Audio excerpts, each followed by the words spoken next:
বিসমিল্লাহির রহমানির রহিম। সকলে কেমন আছেন? আশা করছি সকলে ভালো আছেন, সুস্থ আছেন। আলহামদুলিল্লাহ, আমরাও অনেক ভালো আছি, সুস্থ আছি। তো আজকে রান্না করব হচ্ছে গলদা চিংড়ি। আর এই চিংড়ি মাছটা আমার ভীষণ পছন্দের ছিল, বাট এখন আর আমি খেতে পারি না, তো আমার শরীর খারাপের কারণে। আর এখন আমি ছাদে চলে এসেছি, কারণ গোসল টোসল করা হয়ে গেছে। আর আমার হাজব্যান্ডকে বলেছিলাম, মাছটা ধুয়ে দিয়েছিলাম ভেজে দেওয়ার জন্য, তো মাছটাও ভেজে দিয়ে নামাজ পড়তে চলে গেছে।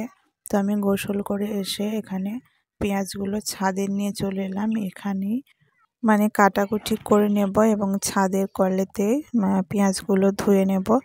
আর যেহেতু আমার গোসল করা হয়ে গেছে, তো একটু রোদেরও প্রয়োজন শীতকালে, তাই চলে এলাম ছাদে। আর নিচে বসে কাটাকাটি করলেও আমার যেটুকু সময় লাগতো, ছাদেতেও সেইটুকু সময় লাগবে। তো সাথে আমি রোদটাও পাবো, তো রোদটা আমার জন্য খুবই উপকার আর কি।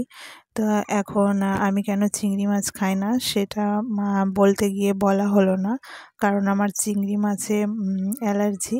তো আমার গায়ে কোনো অ্যালার্জি হয় না, আমার শ্বাসকষ্ট হয়।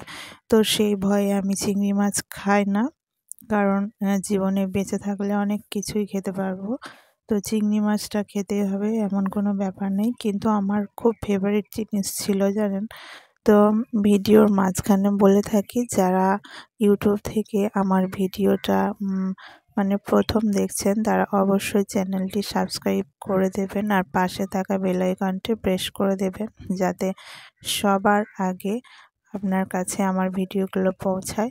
আর যদি কেউ ফেসবুক থেকে দেখে থাকেন, তাহলে অবশ্যই পেজটি ফলো করে রাখবেন আর আমার ভিডিওগুলো দেখবেন, তো নিশ্চয়ই ভালো লাগবে। আর অবশ্যই ইউটিউব বা ফেসবুক যেখান থেকেই দেখেন না কেন, একটা করে কমেন্ট রেখে যাবেন, তাহলে অনেক বেশি খুশি হব।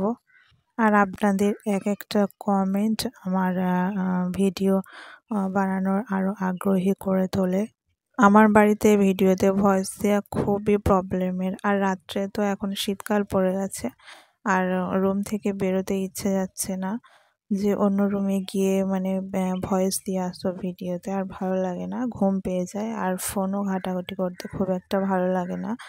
তো এখন দেখছি যে ফোনেতে সব সময় যদি পড়ে থাকি, সংসারের কাজগুলো একদমই উঠে যায়। তাই কিছু কিছু ক্লিপ নিয়ে আপনাদের সঙ্গে ভিডিও এডিট করে সেটা শেয়ার করছি।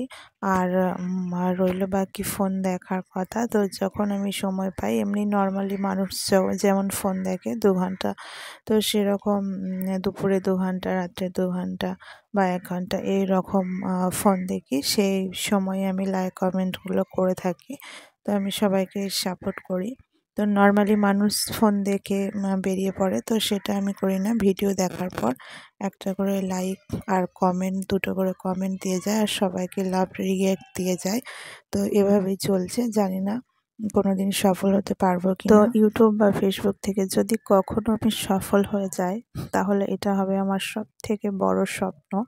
তো এখন আমি চলে এলাম আমার সবজি বাগানে, আর স্পেশালি আমার সবজি বাগানে অনেক সবজি হয়েছে। তো আমি এখানে ধনেপাতা তুলতে চলে এলাম। তো সবজির মানে ধনেপাতা। তো এখানে আমার মুরগিগুলোকে আমি এখানে বেঁধে রেখে গিয়েছিলাম। তো মুরগিগুলো আমি কিনেছিলাম, তো কিছুতেই অভ্যাস হচ্ছে না, বাড়ির রাস্তা খুঁজে পাচ্ছে না, তাই এখানটায় বেঁধে রাখছি। এখান থেকেই রাস্তাটা আর কি ভুলে যাচ্ছে। তো এটা হচ্ছে আমার ফলের বাগান, আর ফলের বাগানের আশেপাশটা কত সুন্দর দেখুন। তো সামনে পুকুর আছে, আর ভিউটা অনেক সুন্দর। তো এখানে যেহেতু মুরগিগুলোকে দেখতে এলাম, তাই ভাবলাম যে আপনাদের সাথেও একটু শেয়ার করে নিই।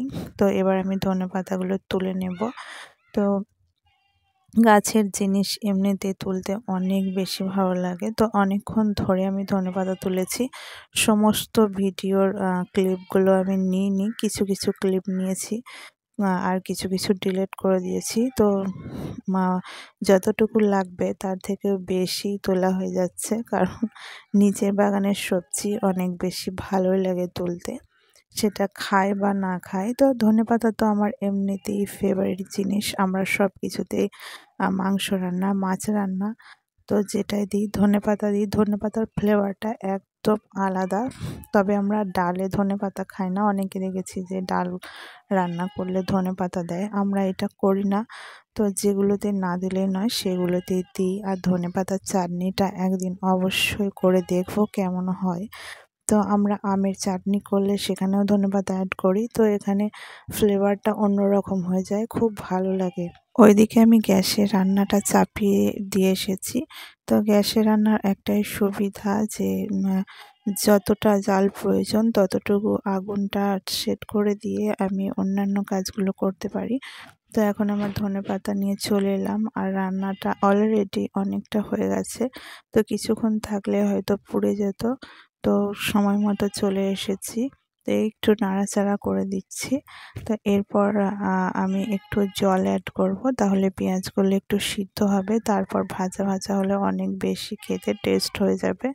তো এখন ভালো করে ভেজে নিচ্ছি, তারপর জল অ্যাড করে দিলাম। এরপর খানিক ঢাকা দিয়েছিলাম, তারপর ঢাকনাটা খুলে আমি যে ধনেপাতাগুলো নিয়ে এলাম সেগুলো এমনিতে কচি কচি ধনেপাতা, তো তার জন্য হাতে করে ছিঁড়ে দিলাম ধুয়ে। তারপর চিংড়ি মাছগুলো দিয়ে দিলাম। তো আমার বড় মেয়ে নেই, আমার বড় মেয়ে আমার মায়ের কাছে গেছে, স্কুলে ছুটি পড়েছে বলে, পরীক্ষা হয়ে গেছে। ছোট মেয়ের এখনও পর্যন্ত পরীক্ষা হয়নি, তাই যেতে পারিনি। তাই আমার বড় মেয়ের জন্য ৪ পিস তুলে রাখলাম। তো ২ বোনই খাবে তখন ভাগাভাগি করে।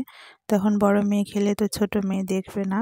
ওর বাবা কিনে আনবে, কিন্তু ততদিন যদি না আনে, তো মায়ের মন সবসময় বাচ্চাদের জন্য একটু সরিয়ে রেখেই দিই। তো আমার চিংড়ি মাছ রান্নাটা টাটা, একদম আল্লাহ হাফেজ, আসসালামু আলাইকুম।